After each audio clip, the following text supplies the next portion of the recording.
सारा राज्य में कार्यरत सांबादिक माने कर्तव्य संपादन करुवा बेले विभिन्न समय आक्रमण शिकार होती। सांबादिकों सुरक्षा पर जिला प्रेस क्लब पक्षर ओडिशार मुख्यमंत्री को जिलापाल माध्यम प्रदान कर व्यतीत पूर्व सरकार सांबादिक मानक चिकित्सा प्रदान कर बीमा योजना राशि को 5 लाख रु 10 लाख वृद्धि करने एवं 60 वर्ष बयस अतिक्रम करथिबा कर्तव्यरत सांबादिक मानक पेंशन प्रदान पाई दाबी करा जायथिला।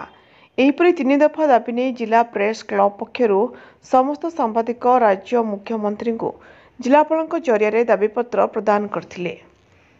प्रेस क्लब सभापति शुभ्रांशु रंजन सामंतराय, वरिष्ठ सांबादिक तथा ओयूजे खोर्धा शाखा सभापति तपन कुमार नायक, ओयूडब्ल्यूजे खोर्धा सभापति प्रकाश कुमार हाथी एवं उत्कल सांबादिक संघर कोषाध्यक्ष अव्यक्त हरिहर खाड़गा सहित अन्य सांबादिक माने एकाठी होई जिला सूचना लोक संपर्क कार्यालय को जिलापाल कार्यालय को जाई सेठारे अतिरिक्त जिलापाल प्रताप चंद्र बेउरा को स्मारक पत्र प्रदान करी सांबादिक मानक समस्या संपर्क में आलोचना करथिले।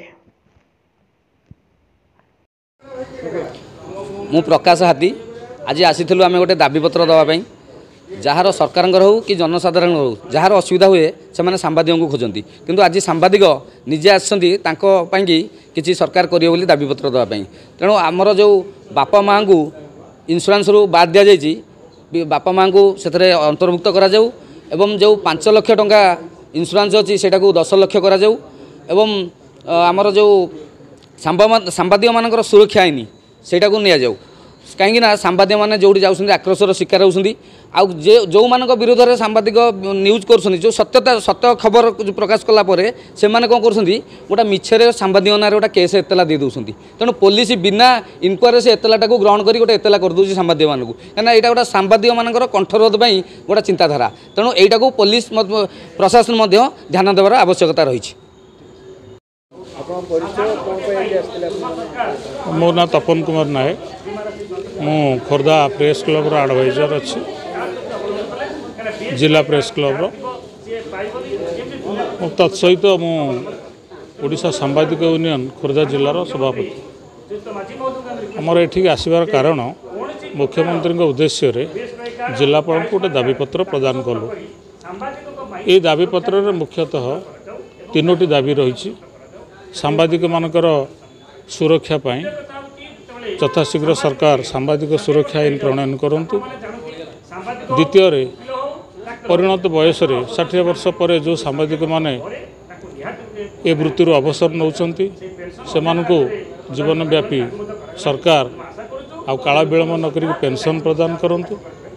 एवं तृतीयतः जो सांबादिक मानकर बीमा वर्तमान सरकार दौरान बीमा राशि 5 लाख टंका ताकू 10 लाख टंका को वृद्धि करंतु एवं से बीमा योजना रे गोटे सांबादिक पितामाता को जो छाड़ी देइछंती ताकू अंतर्भुक्त करा जाए।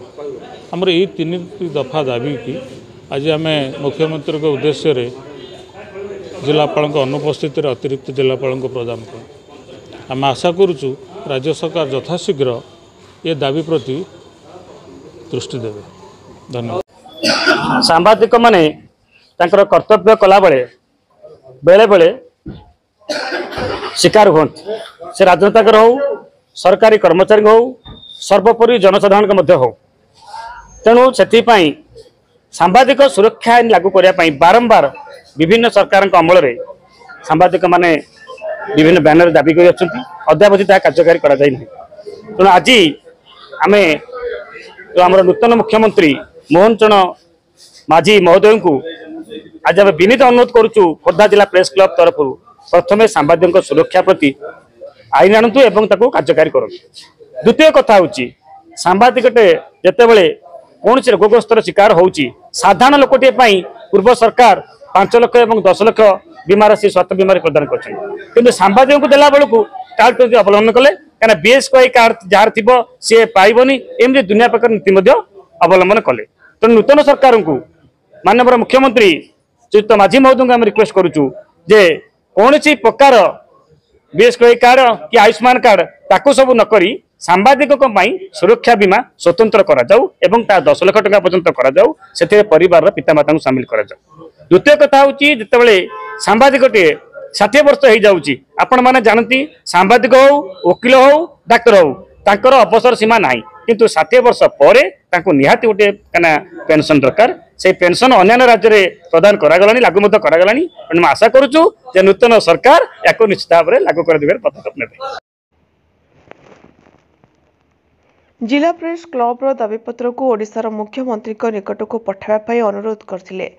अतिरिक्त जिलापाल श्रीयुक्त बेउरा सांबादिक मानक दाबी प्रति सम्मति प्रकाश करने सहित दाबीपत्र मुख्यमंत्री कार्यालय को प्रेरण करने को प्रतिश्रुति देते।